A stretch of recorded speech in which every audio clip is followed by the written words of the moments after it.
আসিফ হঠাৎ করে 2 মাস পর আমার নাম্বারে ফোন দেয়। কয়েকবার ফোন দেওয়ার পর আমি রিসিভ করি না। একাধারে ফোন দিচ্ছিল, বাধ্য হয়ে আমি ওর ফোনটা রিসিভ করি। তখন আসিফ বলে, কি ব্যাপার অনু, তুমি কি আমার সঙ্গে কথা বলতে চাও না? আমি চুপ করে রইলাম। তখন আসিফ বলে, 2 মাসের মধ্যে একবারও তো ফোন করে জিজ্ঞাসা করলেন আমি কেমন আছি। আমি হেসে দিয়ে বললাম, কোন অধিকারে ফোন দিব আমি তোমায়? তখন আসিফ বলল, ভুলে যেও না অনু, তুমি আমার বিবাহিত স্ত্রী। আমি হেসে তখন উত্তর দিলাম, তাহলে আপনি স্বীকার করেন যে আমি আপনার বিবাহিত স্ত্রী? আসিফ তখন চুপ করে রইল। আসিফ কয়েকটা কথা বলে যখন দেখলো যে আমি তার সঙ্গে কথা বলতে ইচ্ছা প্রকাশ করছি না, আসিফ ফোনটা কেটে দিল। এভাবে কাটতেছিল আমার দিন। বাচ্চাদেরকে ঠিক মতো স্কুলে নিয়ে যাওয়া, তাদের টেক কেয়ার করা, নামাজ পড়া আর নিজের রূপচর্চা করা। এখন শুধু আমি আমার বাচ্চাদের কথা আর আমার কথা ভাবি। আর ছুটির দিনগুলোতে বাচ্চাদেরকে নিয়ে ঘুরতে যাওয়া। আসিফের হাতে পায়ে ধরেও ঘুরতে যেতে পারতাম না, আর এখন কারো হাতে পায়ে ধরতে হয় না, আমরা নিজেরাই ঘুরতে যেতে পারি। একদিন আমরা সবাই মিলে পদ্মা রিসোর্টে গেলাম। ওখানে যে অনেক ভালো সময় কাটিয়েছি, অসংখ্য ছবি তুলেছি। ওখান থেকে যেই ছবিটা সবচাইতে বেশি সুন্দর হয়েছে, ওই ছবিটা আমার ফেসবুকে পোস্ট করলাম।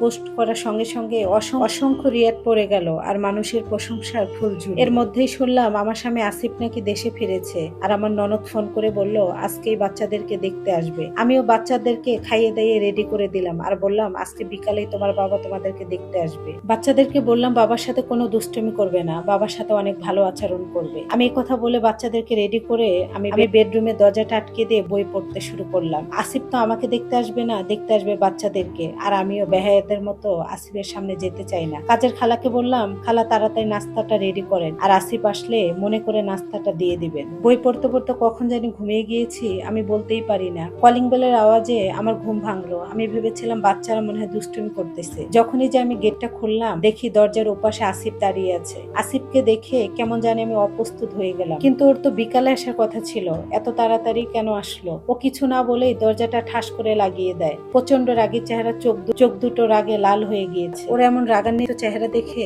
আমি ভয় পাচ্ছিলাম। এর আগে ওকে এমন রেগে যেতে কখনো দেখিনি। ও দরজাটা লাগিয়ে আমার দিকে সামনে এগিয়ে এসে 2 গালে অনেক জোরে চাপ দিচ্ছিল। মনে হচ্ছিল আমার দাঁতগুলো এখনই ভেঙে পড়ে যাবে। ও আমার গালে থাপড়াতে থাপড়াতে বেডরুমের বিছানায় নিয়ে যে ফেলে দেয়, বলে তোকে এত বড় সাহস কে দিয়েছে? তুই ফেসবুকে কার অনুমতিতে ছবি পোস্ট করলি? তো সুন্দর চেহারা দেখে ভাতার জোগাড় করতে চাস? ও আরো আমাকে অশ্লীল ভাষা বকাবাজি করতেছিল। আমার খেয়ে আমার পরে তুই অন্য ভাতার জোগাবি?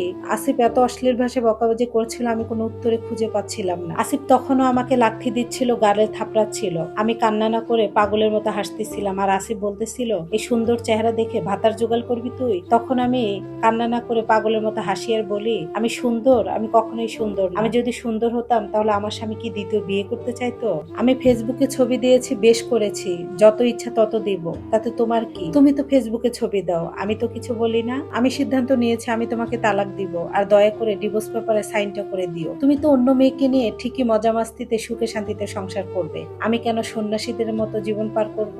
আর আমারও তো অধিকার আছে অন্য পুরুষের ভালোবাসা পাওয়া। আমি কি বুড়ি হয়ে গিয়েছি? আর যখন তখন তুমি আমার শরীরে হাত দিবা না, লজ্জা লাগে না তোমার? এই মুহূর্তে তুমি আমার বাসা থেকে বের হয়ে যাও। এ বলে ধাক্কাতে ধাক্কাতে বাসা থেকে বের করে দেই। দরজা আটকে জোরে জোরে চিৎকার করে কান্না করছিলাম। তালাকের কথা তো তাকে আমি বলেই দিলাম, কিন্তু কিভাবে তাকে আমি তালাক দিব? আসিফ তো আমাকে ভালোবাসে না, কিন্তু আমি তো ওকে পাগলের মতো ভালোবাসি। ওকে আমি তালাক দিলে কিভাবে থাকবো? অনেক কিছু ভেবে দেখলাম যে যেহেতু আমি বলেছি ওকে আমি তালাক দিব, এখন তালাক না দিলে আমার মান সম্মানটা থাকবে না। আর যাই হোক, আমার তো মাথা গোজার ঠাইটা আছে, এই বাড়িটা তো আমার। আর আসিফ তো প্রতি মাসে বাচ্চাদের খরচ দিবে, তাহলে আর চিন্তা কি? কারো জীবনে আগাছা হয়ে বেঁচে থাকার চাইতে তাকে ছেড়ে দাও অনেক ভালো। সে তো অন্য মেয়েকে নিয়ে ঠিকই সুখে থাকবে, আর তার সুখ দেখে আমি কেন জ্বলে পড়ে মরবো? আমি সিদ্ধান্ত নিলাম যে আগামীকালকে আসিফকে আমি তালাক দিব। সকালবেলা উঠেই আগে উকিলের কাছে গেলাম। আসিফের বর্তমান ঠিকানায় ডিভোর্সের পেপারটা পাঠিয়ে দিলাম। এসে আবারও বাচ্চাদেরকে নিয়ে আমি ব্যস্ত হয়ে পড়লাম। এক সপ্তাহ যেতে না যেতে হঠাৎ করে একদিন শাশুড়ি মা আমাদের বাসায় আসলে। শাশুড়ি মাকে দেখে বড্ড অবাক হয়ে গেলাম। এই মহিলা আমার বাসায় কেন? ওনার তো এখন আমার বাসায় আসার কথা না, বরং নতুন বৌমাকে নিয়ে ভালো থাকার কথা। শাশুড়ি মা বাসায় ঢুকে আমাকে জড়িয়ে ধরে হাউমাউ করে কান্না করে দিলেন আর বললেন, মারে তুই আমার ছেলেকে বাঁচা।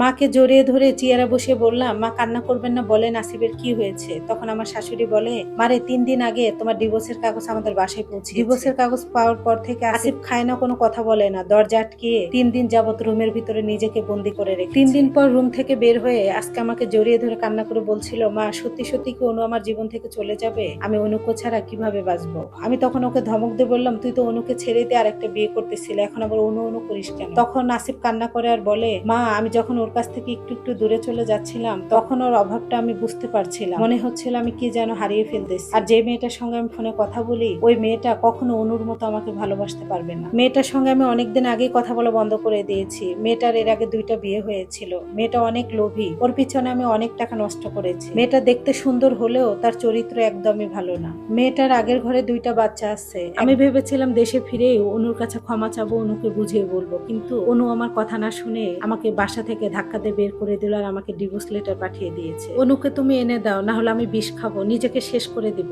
তবু আমি ওকে তালাক দিতে পারবো না। আমার শাশুড়ির মুখে এমন কথা শুনে আমি চুপ করে বসে পড়লাম। মা আমার কাছ থেকে উত্তরের আশায় আমার মুখের দিকে তাকিয়ে আছে। আমি কিছুক্ষণ ভেবে চিন্তে বললাম, মা আমি আপনাকে কখনো অসম্মান করিনি আর করতেও চাই না, তবে আমি বলতে বাধ্য হচ্ছি, আমি আপনাকে আর আপনার ছেলেকে খুব ভালো করে চিনেছি। আপনাদের স্বার্থে আঘাত লাগলে আপনারা নিজের রং পরিবর্তন করতে একটাবারও ভাবেন না। আমার শাশুড়ি আমার মুখে এমন কথা শুনে অবাক হয়ে আছে, কারণ 10 বছরে তাদের হাতে আমি হা মিলিয়েছি, নাতে না মিলিয়েছি। আমার শাশুড়ি ভেবেছিল আমি এবারও মানিয়ে নিব, কিন্তু না, আল্লাহ আমার চলে দিয়েছে। আমি কিভাবে ভুলে যাব আমার স্বামীর পরকীয়ার কথা? আমার শাশুড়ি সেই প্রথম দিন বলা কথাটা বারবারই আমার কানে আবারও সাড়া দিচ্ছিল। আমার ছেলে যদি দ্বিতীয় বিয়ে করে বউ পালতে পারে তাহলে তোমার সমস্যা কোথায়? আমার শাশুড়ি অন্যায় আদেশ তার ছেলেকে দেওয়া আমি কোনো কিছুই ভুলিনি, কিভাবে ভুলবো? আমার শাশুড়ি নিজেকে অপরাধী ভেবে আমার হাতটা জড়িয়ে ধরে বলল, মা মানুষ মাত্রই ভুল হয়, আমি ভুল করেছি জানি, আমার ছেলে অন্যায় করেছে, কিন্তু সে এখন বাচ্চাদের জন্য কষ্ট পাচ্ছে, নিজের ভুল বুঝতে পেরেছে। তোমার রাগটা একটু কন্ট্রোল করো মা, তুমি আবারও তুমি আসিফের সাথে সংসার করো, বাচ্চাদেরকে এতিম করো না। আর আমি একজন পাপী মা, তুমি আমাকে ক্ষমা করে দাও। আমিও তোমার সাথে অন্যায় করেছি, আমার ছেলেও অন্যায় করেছে, অস্বীকার করবো না। তুমি যদি একটাবার ক্ষমা করে দিয়ে